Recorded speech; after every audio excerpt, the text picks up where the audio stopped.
Hello viewers and welcome to our coverage of the Eurogamer Expo, or certainly the first part of it. So I got access, as you can see here, to the expo hall before it opened to the public. It's nice just to get in there and have a wander around, speak to people, perhaps get on the odd game before anyone has a chance to get in the way, avoid the queues, and again use the super height advantage to give you this aerial viewpoint of all the action.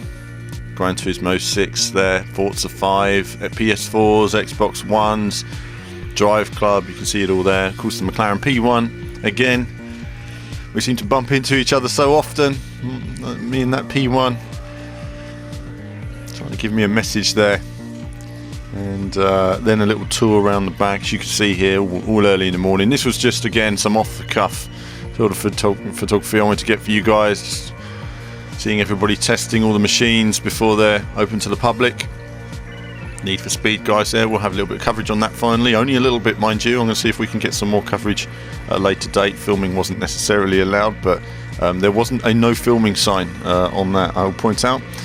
Unlike Titanfall, which is very strict. You can see here the giant headphones. We've got Rise just there, all the launch titles for Xbox One. There's that big Roman guy we saw in the Gamescom coverage. He's back again, as well as the big headphones again from Gamescom. Turtle Beach. Upstairs in the 18 plus area. You need to be over 18 to watch this part of the video, viewers. No, not really. We're not going to show any violence, any gameplay. We're just showing there the Wolfenstein stand, and then you have Titanfall. Big queue for that.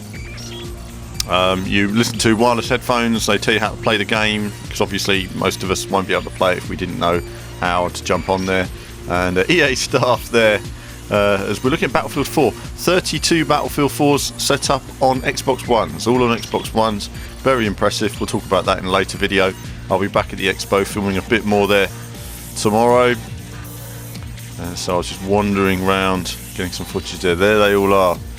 That's the biggest setup of Xbox Ones I think we've seen anywhere in the world at the moment. Again, filming will have been restricted when the game was in progress. Shadow Warrior.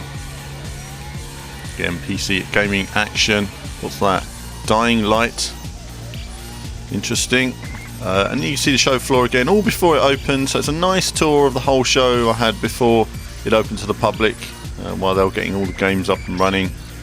Really nice to see the scale of it. It's a big event now, it's really grown, and the stands have been impressive as well. Of course, Call of Duty was a big pull for everybody, isn't it always? And it looks fantastic visually, has to be said. Battlefield 4 looks amazing. I did a bit of driving, they had a simulator there, so I thought I'd jump on there again, do some laps, do what I do. We had iRacing set up here on a simulator, triple widescreen simulator. And we're going to talk more about this with the organizer in a coming video. Certainly it's something we're interested in. We always like big triple screen, triple projection displays. They look great, and when you can have a sort of a full-size car. Obviously the FOV is set slightly off in terms of the size of it all there, but it gives you an idea on sort of scale. It's nice to have something so big, getting used to that before the show opened to the public. And you can see everybody running in here.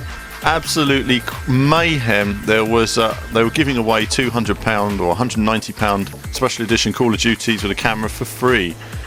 So if you're in the first 200 people, you got one, and obviously you won't get it yet. You'll get it when the game comes out. But of course everyone was running, and you can see it was just absolute mayhem. That was actually after the worst of the running. I actually started recording once a few moments later, and it was absolutely crazy in there. There was just people running everywhere, looking for the stand, trying to find a way to the queue.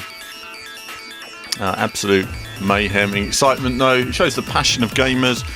We'll have a video looking at the PS4 controller, much like the one looking at the Xbox controller, and then I can really talk about the two.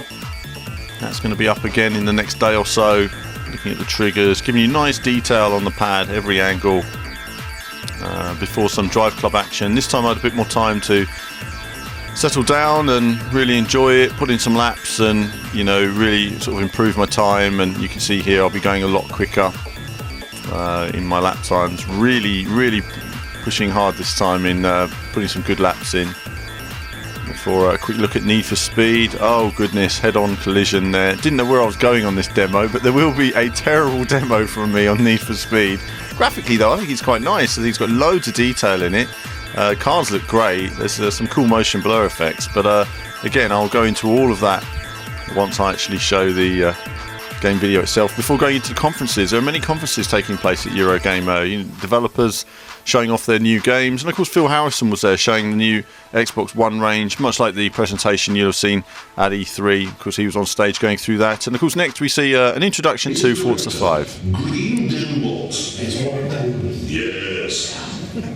So that was an introduction there for Green Danawalt from the Top Gear team. That's actually, we weren't able to film it all, but that was a personalised message that the Top Gear team did for the guys in the show hall today, which was quite nice, and just shows their interaction with Forza 5. And so Dan explains everything about Forza 5. He reveals the career mode for the first time, the track shown here that we had the video of course, as well as unfortunately the demo was a little bit flaky at the time, so he wasn't able to show too much gameplay there. And of course I finished my day behind the scenes at Eurogamer. They have a live stream which goes out across Fiji 24/7 and Eurogamer, and this was just before the stream went up. This is the mayhem of setting it up, I think with like 2 minutes to go, and at the end of every day they'll be doing a stream just sort of talking about their experiences of the day. But I was behind the scenes. I just thought I'd sit there and enjoy that, chill out before I made my way home at the end of the day. It's always fun to see a bit of a TV. It reminds me of my old days many years ago. I sort of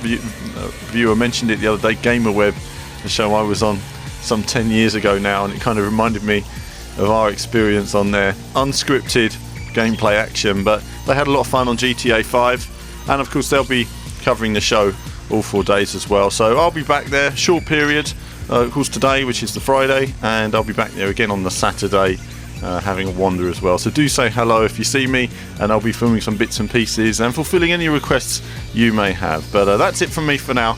As ever, more soon.